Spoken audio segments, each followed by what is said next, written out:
Good morning. Over the last decade, we've really seen the evolution of the library space from a quiet, heads-down learning environment to a more community-friendly space that really encourages collaboration. And one of the things that comes along with that is the request for mobile units.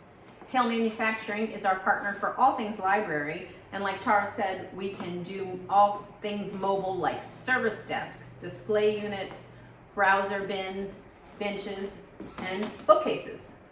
This is our standard double-faced unit that's available in a variety of different sizes, finishes, and materials like wood, metal, acrylic, or laminate.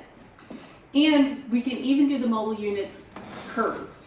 And I love the way that they conceal their casters. I bet from over there you can't even tell that this unit is mobile, but there she goes.